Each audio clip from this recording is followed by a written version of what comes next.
কোনো টাকা পয়সা লাগবে না, আপনি আমার কাগজটা একটু ভালো করে দেন দিন। শোন, এই জমি হচ্ছে এনি ভাই, তুই যে ডিল করছিলি সেই ডিল শেষ। এখন যদি নতুন করে তোর নামে কাগজ করতে চাস তাহলে 20,000 টাকা লাগবে। ও স্যার, জমি তো আমার ওয়ারিশ সূত্রে পাওয়া, এই যে সেই অরিজিনাল দলিল। এই তো যে জিনিসের আশায় ছিলাম, খেলা তো এবার দেখাবো।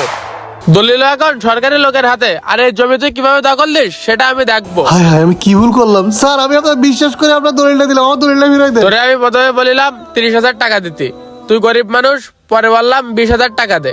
তুই কি এখন টাকা দিবি নাকি এই দলিল আমি এখন এমপি ছোট ভাইয়ের হাতে তুলে দেবো? এমপি ছোট ভাইয়ের হাতে যদি এই দলিল আমি দিই তাহলে তো এই জমি সারা জীবনের জন্য হারাবি, আর যে ধান লাগাইছিস এই ধানের ভাত তোদের খাওয়া লাগবে না। স্যার আমি গরিব মানুষ, এতগুলো টাকা কলে পাবো? তোর বাসার পাশের লোকেই বলেছে তুই যে গরু বেচেছিস, আর তুই যে এখানে আছিস সেটাও তোর বাসার পাশের লোকেই বলেছে। স্যার গরুটা বেচা টাকা রাখেছি, ওই এবার সিজনে বর্ষা পার হয়ে গেলি ওই সমিতির কিস্তি